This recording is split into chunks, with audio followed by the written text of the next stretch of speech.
नमस्कार मंडळी, आपलं उर्मिलास किचन या चॅनलमध्ये स्वागत आहे। तर आपण आज बनवणार आहोत तिळाचे लाडू। तर त्याच्यासाठी आपल्याला साहित्य मी घेतलेलं आहे। इथे हे तीळ घेतलेले आहेत। हे मी ना पॉलिश तीळ घेतलेले नाहीये, आपले जे ऑर्गॅनिक तीळ असतात ते घेतलेले। तर हे मी 1/2 किलो तीळ घेतलेले आहेत आणि आपल्याला अजून काही साहित्य लागेल ते बघून घेऊया।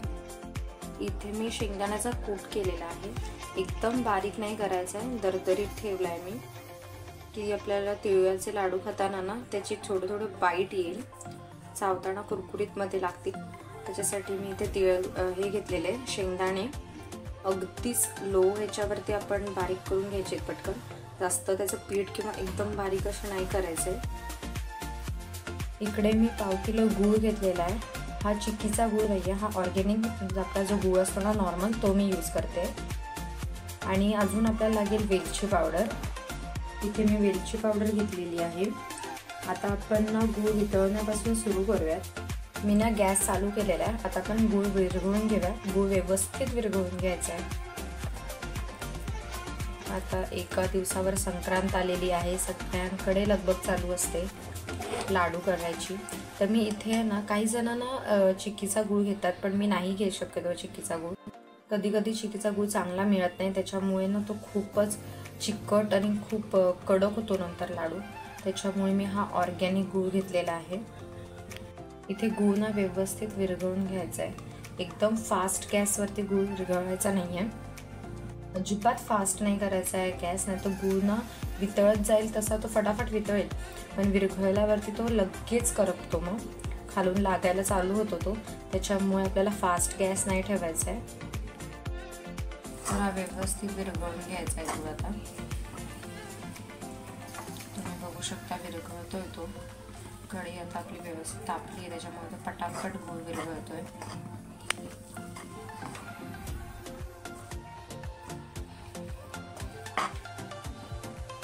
असा ढवळत राहायचा मध्ये मध्ये, म्हणजे तो खाली लागणार नाही। आपण जर ढवळला नाही आणि तसाच ठेवला ना, मग तो एकीकडूनच तापून तापून विरघळत जातो खूप आणि कडक होतो, मग करपायला लागतो तो अक्षरशः। त्याच्यामुळे आपल्याला ना ढवळत राहायचा आहे तो, म्हणजे मध्ये मध्ये जर कुठे गूळ राहिला असेल ना तर तो पण व्यवस्थित विरघळून जातो।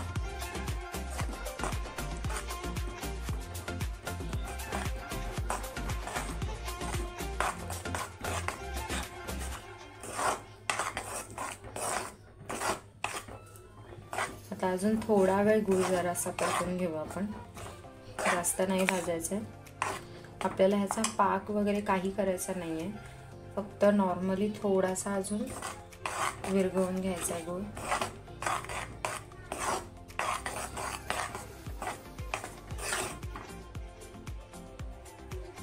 हे बघा किती छान क्रीमी कन्सिस्टन्सी झाली आहे त्याची।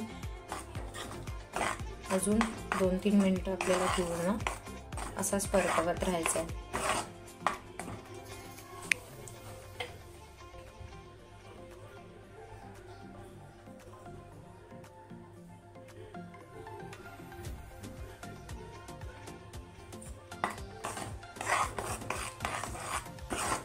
आता व्यवस्थित आपला गूळ आहे ना विरघळून झालेला आहे।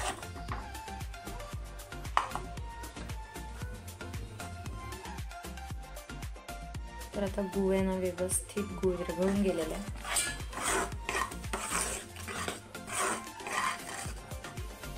आता यामध्ये ना आपण तीळ आणि शेंगदाणे ऍड करूया। हा शेंगदाण्याचा कूट ऍड करते मी त्याच्यात। शेंगदाणा मिक्स करून घ्यायचा आणि मग आपण यामध्ये तीळ ऍड करून घेऊ।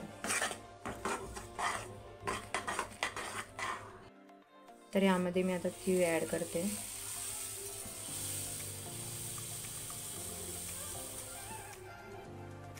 आता तीळ घालून आहे ना व्यवस्थित मिक्स करून घेतलेलं आहे। आता यामध्ये वेलची पावडर घालते मी।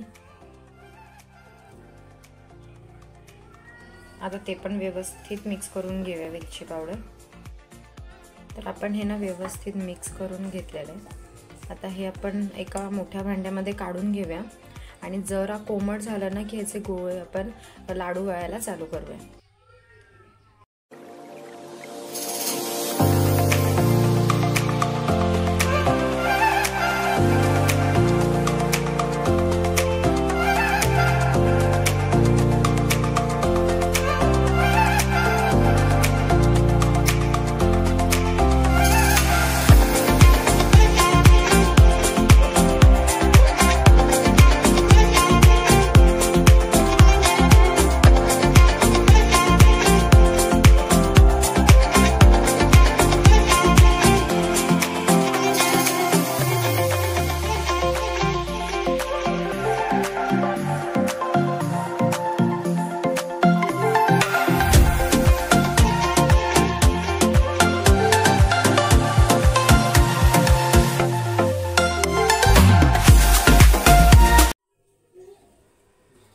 तर आपले सर्व लाडू तयार आहेत. तुम्हाला जर हे लाडू आवडले, तिळाचे लाडू, तर नक्की लाईक करा, कमेंट करून नक्की सांगा की तुम्हाला कसे वाटले. आणि जर चॅनलवर नवीन असाल तर चॅनलला सबस्क्राईब करा आणि असेच नवीन नवीन व्हिडिओ बघत राहूयात. त्याच्यासाठी थँक्यू.